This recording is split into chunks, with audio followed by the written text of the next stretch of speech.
Pastor John Jebaraj வந்து நிறைய பேர் ஒரு ஊழியக்காரர் அரெஸ்ட் பண்ணிட்டாங்க, இப்படி பண்ணிட்டாரு.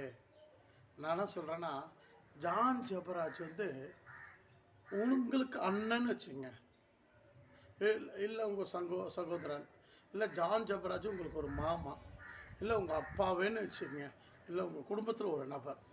நான் கேட்குறேன், இது மாதிரி ஒரு பிரச்சனையில் இப்படி இந்த சுச்சுவேஷனில் நீங்கள் அவரை என்ன பண்ணுவீங்க? இந்த ட்ரோல் பண்ணுவீங்களா? ஆண்டு சொல்லிக்கிறாரு, உன்னில் அன்பு கூறுவது போல பிறரில் அன்பு கூறுவாயாக, உன்னை நேசிப்பது போல. அப்போது பாஸ்டர் இப்படி பண்ணிட்டார், அப்படி பண்ணிட்டார், தப்புங்க. கிறிஸ்துவர்களாகிய நம்மளை மாதிரி ஒரு மோசமான ஆள் யாருமே கிடையாது. ஒரு சிலர் அதை பற்றி அப்படியே ட்ரோல் பண்ணுறவங்களும் அந்த கிறிஸ்துவத்தை சார்ந்தவனே என்னமோ இவர் புதுசாக கண்டுபிடிக்கிறாரு, புதுசாக இவர் சாதனை பண்ணிட்டார். அப்படியே ஒரு ஐயா ஒருத்தரை பார்த்தனால அப்படியே ஜான் ஜபராஜை பிடிச்சிட்டு போகிறாங்க போலீஸு. அந்த வீடியோ சைடில் போது இவர் அப்படியே கால் மேலே காலை போட்டு பெரிய சாதிச்சிட்டாரு, கிழிச்சிட்டார். நீ நரகத்து தாயா போகிற, உனக்கு பரலோகமே கிடையாது. ஒரு கண்ட சகோதரன் அன்பு கூற, காணாத தெய்வத்தை எப்படி அன்பு கூறுவேன்? ஆண்டவருடைய பாடல் ஆராதித்து துதித்து ஒரு தேவ மனுஷன் அவர் ஏதோ துதிச்சார், ஏதோ கொஞ்சம் ஸ்டேஜ் ஏறி ஏதோ லைட்டாக டான்ஸ் ஆடுவார். ஒரு சில காரியங்கள் ஏதோ அன்போ ஏதோ பாசத்தோடு ஏதோ ஒரு காரியங்கள். ஆனால் அவர் தப்பு செய்யலை, அது உண்மை. தப்பு செய்யலை, தப்பு செய்யாத ஒரு மனுஷன் தான். அவர் பிடிச்சி அவங்க மாமனார் பண்ண ஒரு அசிங்கம் தான் அவருக்கு நடந்திருக்கு, இதான் உண்மை. அவன் பொண்ணு கூட வாழலை, அதுக்காக மாமனார் என்ன பண்ணுறாரு, அவனை எப்படியா அசிங்கப்படுத்தணும். அவனை பற்றி என்ன செஞ்சாலும் உலகம் அவனை நல்லவனை தான் நம்பும். ஜான் ஜபராஜை பொண்ணோட வாக்கிய இப்படி போயிடுச்சு. அதனால் என்ன பண்ணுறாரு, அவர் வளர்த்த 2 பிள்ளைங்களை வச்சு ஜான் ஜபராஜை பழி வாங்குறாரு. ஒரு வருஷத்துக்கு முன்னாடி கொடுத்துருந்தாங்களே கேஸ், ஏன் எடுக்கலை? இப்போ எடுக்கிறாங்க கேஸை.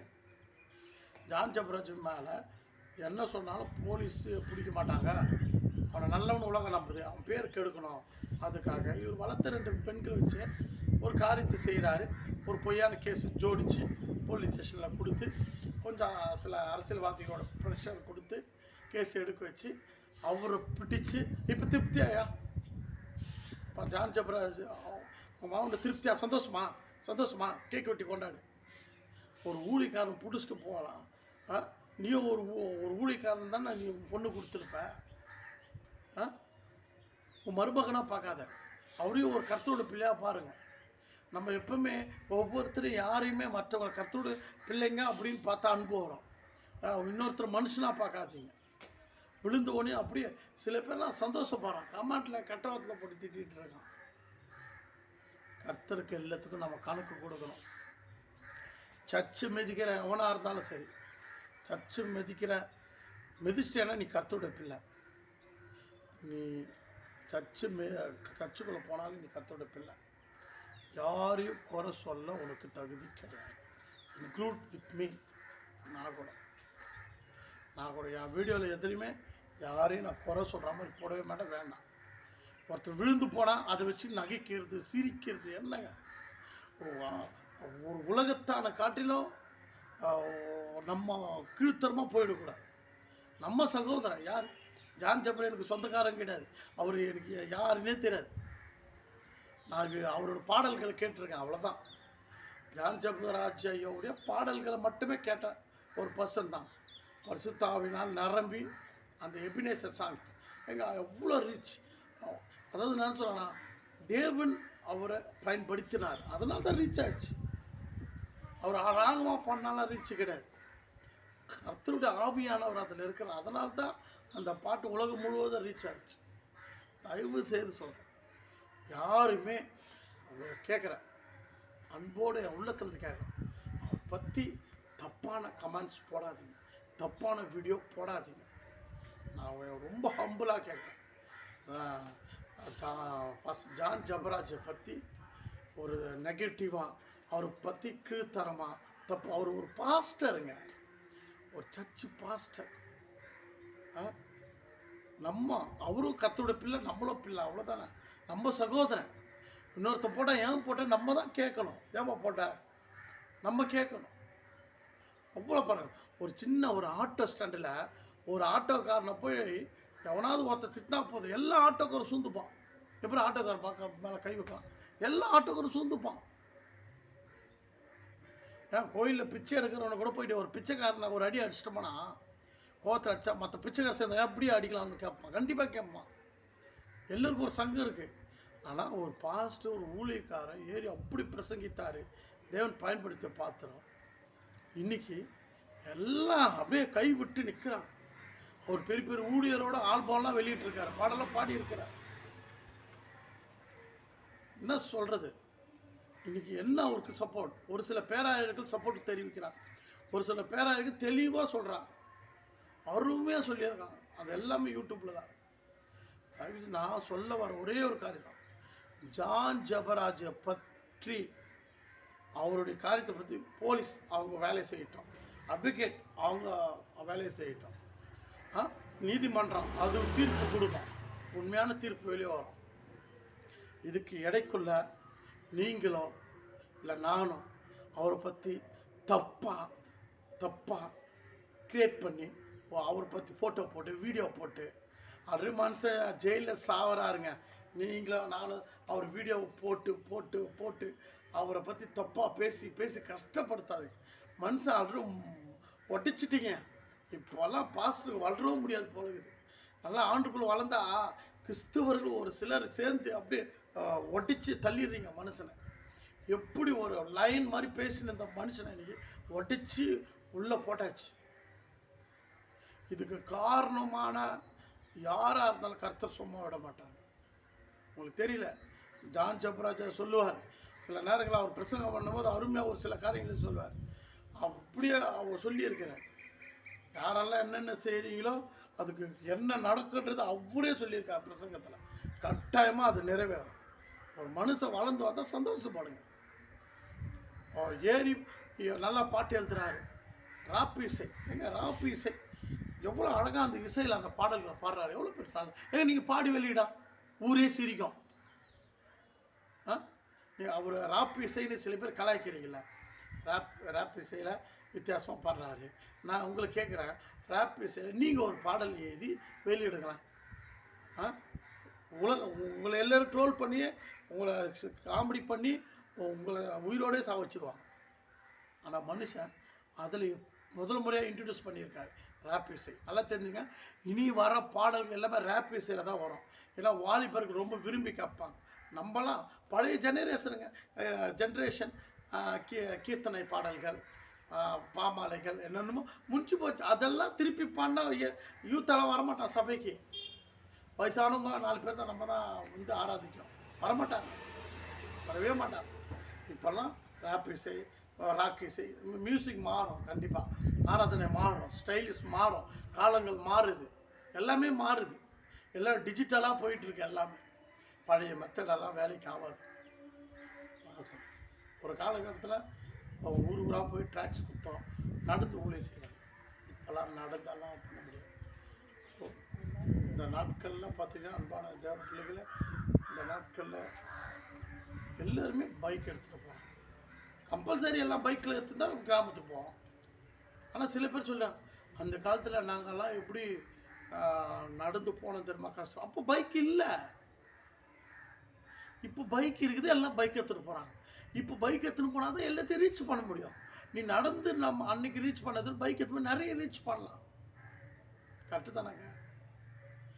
இன்னும் பழைய கதையே சொல்லி இன்றைக்கி ஒரு ஃபுல் ஃபிட்டில் ஏறி அவர் ஒரு 2-3 ஸ்டெப்பு டான்ஸ் ஆடுற. ஓகே, எனக்கு என்ன மனசு ஒரு நெருடலாக இருந்தது. இது நல்லா பாட்டு எழுதுறாரு, நல்லா உற்சாகமாக பேசுகிறாரு, இப்படி ஒரு பிரேக் டான்ஸ் எல்லாம் ஆடுறாரு, சினிமா நடிக்கிற மாதிரி ஆடுறாரு. நான் உங்களுக்கு சொல்கிறேம்மா, நம்ம ராஜாதி ராஜா அப்படி பிள்ளை. நான் சினிமா நடிகர் காட்டில் நம்ம அதிகமான ஸ்டைலானவர்கள், அழகானவர்கள், உயர்ந்தவர்கள். நம்ம சினிமா நடிகர்களாக நம்ம கம்பேர் பண்ணால் நம்ம தாங்க பெரிய ஆள். சினிமா நடிகருடைய அவன் சும்மா ஆடுறான், டான்ஸ் ஆடுறான், சம்பளம் வரான், போயிட்டு இருக்கிறான். நம்ம தேவனுக்காக பாடுறோம், துதிக்கிறோம், பரலோகத்துக்கு போகிறோம். நம்ம ஜேர்னி வரான், அவன் ஜேர்னி, அவன் டெட்டு. நம்ம டெட்டு கிடையாது. டெட்டானதையே அது உயிர்ப்பிக்கிற ஒரு வேலை நம்ம வேலை. நான் சொல்கிறேன், அன்பான தேவனுடைய பிள்ளைகளை, கிறிஸ்தவர்களாகிய நாம் அந்த ஜான் ஜபராஜ் தப்பாக எந்த யூடியூப் சேனல்லையும் எங்கேயுமே சரி தப்பாக எந்த ஒரு கமெண்ட்டும் போடாது, எந்த வீடியோ போடாது. எனக்கு ரொம்ப மனவேன். ஒரு சிலரெல்லாம் இருக்காங்க யூடியூப்பில் போட்டாலும் ஒரு 3 பேர் 666 மாதிரி வந்துடுறாங்கப்பா. வந்துட்டு எல்லா ஊழியக்காரை பற்றி, மோகன் சிலாசை பற்றி, டி மோகன் ஐயா பற்றி, மற்றும் பால்தினகர் ஐயா பற்றி எல்லாம் நினச்சி ஏதோ ஒரு சில ஊழியக்காருக்கு ஏதோ கண்டுபிடிச்சி பேசுகிறாங்கன்னு பார்த்தா எல்லா ஊழியக்காரங்களை பற்றி குறைகளாக பேசு. இன்னைக்கு மீடியா உலகம். இன்னைக்கு நான் கேட்குறேன், ஜான் ஜபராஜை பற்றி இன்னைக்கு பிடிச்சிட்டு போகிறாங்க. எத்தனையோ அந்த காலத்தில் சொன்ன அன்றைக்கி மீடியா இல்லை, இன்றைக்கி வந்துடுச்சு. அதனால் இவ்வளோ பற்றி இவ்வளோ பிரபலமாகிடுச்சு. நான் சொல்கிறேன், அவர் வெளியே வருவார், இப்போ இருக்கிற மக்களை காட்டால் இன்னும் டபுள் மடங்கு அவரை கர்த்தர் மக்கள் கொடுப்பார், அவர் ஆராதிப்பார், கற்றமாக அவர் உயர்த்துவார் கர்த்தர். சும்மா விட மாட்டார். நான் கேட்குறேன், போர்த்திபார் மனைவி கிட்ட தப்பாக நடந்துக்கிட்டான்ட்டு யோசேப்பை பிடிச்சி என்ன பண்ணாங்க, ஜெயிலில் போட்டாங்க. அங்கே என்ன நடந்து பார்வன் பண்ண அவனை ஜெயிலில் தான் போட்டாங்க. இப்போ அவன் யார்? யோசேப்பு யார்? நம்ம யோசேப்பை தப்பாக தான் நினைக்கணும். அவன் மனைவி கிட்ட அன்றைக்கி மீடியா இருந்தால் மீடியாலெலாம் போட்டிருப்பாங்க. அதை அன்றைக்கி மீடியாவில் டிவி சேனலில் அது எதுவுமே போடல. இன்றைக்கி மீடியா சேனல் எல்லாம் இருக்குது. அப்போ யோசேப்பை பற்றி அன்றைக்கி தப்பாக போனால் அப்போ யோசேப் கெட்டவனாகிடுவானா? என்ன நடந்தது? உண்மையான தகவல் எல்லாமே கர்த்தராக. இதை பார்த்து கொண்டு இருக்கிற அன்பானவர்களே, அவருடைய வாழ்க்கையில் என்ன நடந்தது, என்ன பிரச்சனை நடந்ததுன்றது உண்மையாலும் உங்களுக்கும் தெரியாது, எனக்கும் தெரியாது.